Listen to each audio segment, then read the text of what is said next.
Lahaye, l'amour et vous, Brigitte Lahaye.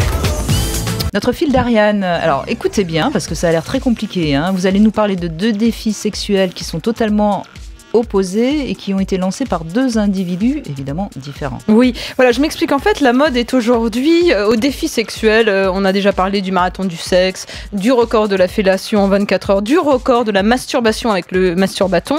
Bon, bref, j'en passe, c'est des meilleurs. Et là, en ce moment, il y a 2 types de défis sexuels très différents que se sont lancés en effet 2 personnes différentes. Le premier défi, c'est celui de Peter Linag. C'est un Irlandais de 33 ans qui en avait assez de ses aventures sans lendemain. On en parlait hier encore. Et qui s'est dit, bah tiens, je vais me lancer un défi, être abstinent sexuellement pendant 1 an. Il a tenu promesse au bout d'1 an. Il est abstinent sexuellement. Abstinent sexuellement, ça veut dire quoi? Ça veut dire qu'il s'autorisait quand même à embrasser les femmes, mais à ne pas les toucher, à ne pas avoir donc de rapport sexuel. Enfin, quand on embrasse une femme, on la touche quand même. Hein. On la touche du bout des lèvres. Mais en gros, il faut comprendre par là qu'il n'y a pas de pénétration anale, vaginale ou autre. Ce n'est qu'un baiser tout au plus.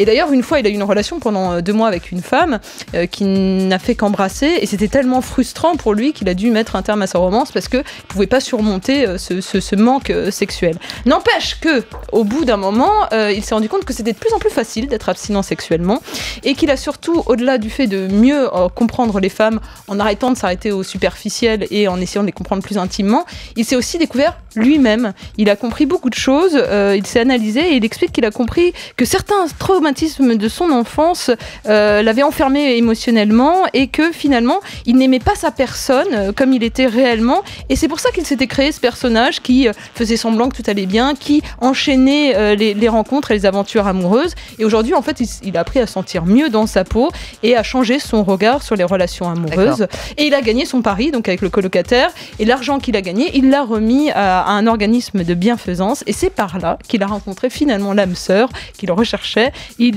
vit avec elle et il explique qu'aujourd'hui le sexe n'est qu'un bonus. Ça c'est le premier défi. Et le deuxième... Il a dit quand même une chose étonnante, hein, je crois qu'il a besoin d'un psychiatre. Il a dit je comprends mieux les femmes intimement depuis que je suis abstinent.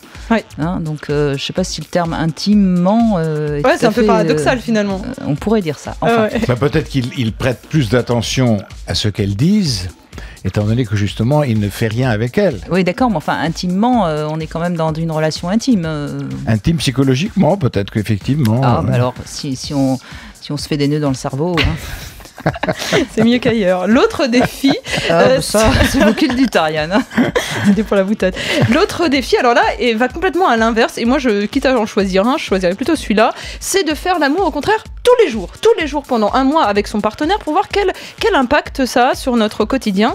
Et en fait, là, cette fois, c'est une journaliste, Kathleen Baker, qui a été outrée par la liste qu'un homme avait dressée de toutes les excuses qu'une femme peut donner pour refuser de faire l'amour. Elle se dit, mais c'est pas possible, bon sang, il faut y remédier en faisant l'amour tous les jours. Elle l'a fait, et au final, eh bien, elle s'est rendue compte de 2 choses essentielles. La première, c'est qu'en faisant l'amour tous les jours, eh bien, ça a surdéveloppé sa libido, et plus elle faisait l'amour, plus elle avait envie de faire l'amour. Et puis la deuxième chose, c'est qu'elle s'est sentie de plus en plus amoureuse. Son attachement s'est renforcé à l'égard de son conjoint, comme si, je ne sais pas s'il se passe quelque chose, on a un neuropsychiatre avec nous, au niveau des hormones, est-ce que effectivement plus on fait l'amour, plus on a besoin... L'ocytocine, la fameuse ocytocine. L'ocytocine est sécrétée de plus en plus, et effectivement, vous savez, je vais vous dire, je pense qu'il en va de tous les instincts, de tous les besoins humains de la même manière.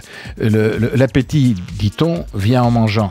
Et de la même manière, le manque d'appétit, l'anorexie, vient en ne mangeant pas, ou en ne mangeant plus, ou en mangeant très peu. C'est le principe du jeûne, n'est-ce pas?